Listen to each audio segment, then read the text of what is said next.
C'est important que les Maliens comprennent. Il ne faut pas qu'on déforme nos déclarations. Je vous les explique. Nous avons dit que si un Malien veut négocier, Assimi Goïta dit, il vient à Kidal, il vient à Gao, Tombouctou, Taoudé. Il n'est plus question de faire un accord entre des Maliens à l'extérieur. C'est terminé. Tout notre problème, c'est ça. Parce qu'on pense que nous sommes un État vassal. Nous ne serons plus un État vassal de quelqu'un. Et d'ailleurs, la première rébellion, quand certains ont voulu faire ça, à la direction de l'Algérie, il y avait des hommes qui avaient le sang de l'histoire. Ils l'ont attrapé, ils l'ont donné au président Moudou Keïta. Il était en prison ici jusqu'au coup d'État. L'autre a fui au Maroc. Le roi du Maroc l'a pris, l'a remis au président Moudou Keïta. Mais pourquoi aujourd'hui vous voulez que ce soit un État qui se déplace pour aller voir un terroriste qui a du sang sur les mains, qui est poursuivi par la justice malienne? Ça, c'est terminé. Avant, on changeait de turban, on vient, il y avait de l'argent, de la corruption dans des valises. On passe le temps dans des hôtels là-bas, on les filmait, et puis on venait les faire chanter. Nous, on ne va chez personne, et puis on va dans l'hôtel de personne d'ailleurs.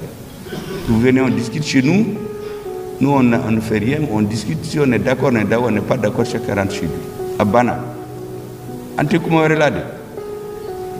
J'ai dit la même chose quand il y a eu des spéculations la semaine passée sur nos relations avec le Maroc. Notre ministre des Affaires étrangères a été invité avec d'autres pays du Sahel. Parce que chaque pays a sa stratégie, que les Marocains aient des idées derrière. Mais c'est leur droit.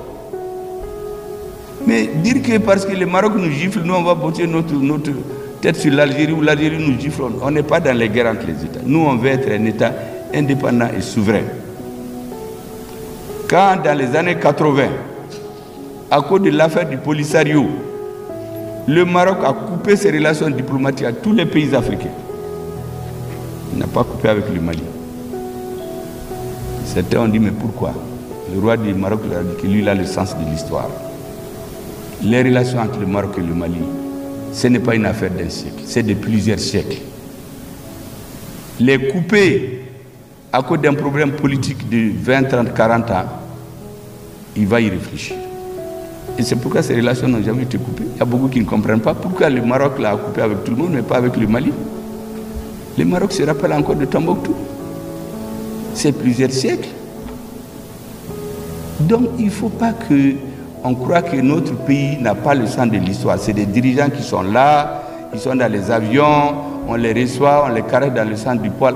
Lorsque certains ont voulu nous vassaliser ici, que sur recommandation du président de la transition, avec la confiance des Maliens, nous avons dit à ceux qui veulent nous trahir, parce que laisser en plein vol, là, ça c'est la façon diplomatique. Quand j'ai dit à mon conseiller d'écrire, il dit, mais cette phrase-là, ça veut dire quoi, monsieur le ministre? J'ai dit, mais quand vous êtes dans un avion, là, on vient, on ouvre une fenêtre, on vous dit de sortir. C'est quoi?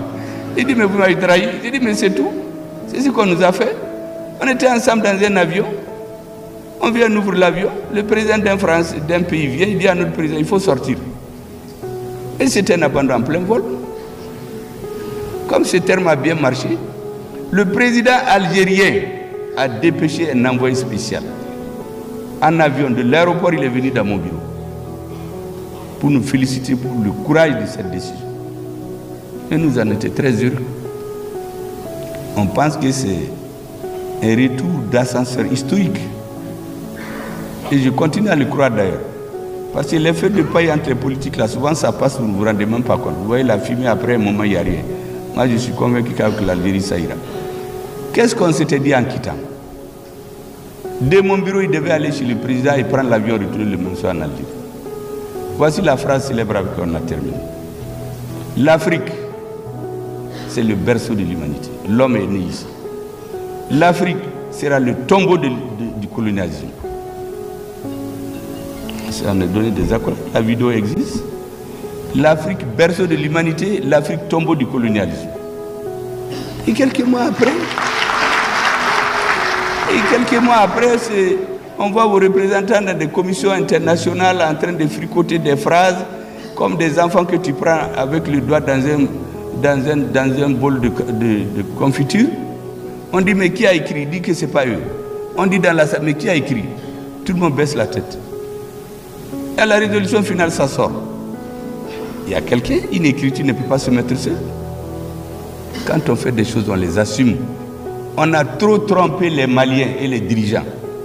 Même l'accord, là, au début, c'était avec le président de la CEDEAO, le président du Burkina Faso, Blaise Compaoré.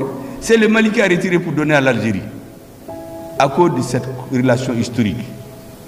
Mais venir les mélanger avec défendre des intérêts sordides, des terroristes qui ont du sang malien sur les Maliens. Ceux qui ont tué les Maliens vont répondre devant la justice malienne. Ils ne vont pas se cacher derrière un pays. L'Algérie, venez faire vos affaires au Mali. Ne jugez pas le Mali en fonction de ce que fait le Maroc. Nous sommes le vassal de personne. Venez au nord, venez votre gaz, amenez votre thé, amenez votre date. Commercez avec les Maliens. On n'a pas de forêt là-bas, vous avez du gaz. Au lieu de faire ça, aller dans des intrigues internationales, les gouvernements qui faisaient ça là, il n'est pas là aujourd'hui. Je ne sais pas si un jour il y en aura encore au Mali, parce que les Maliens ont tout compris. Donc nous n'avons pas de problème avec le peuple algérien, avec son histoire, avec l'avenir. Mais nous ne voulons plus jamais, et nous ne serons plus jamais, et que ça soit clair, les vassals d'un pays.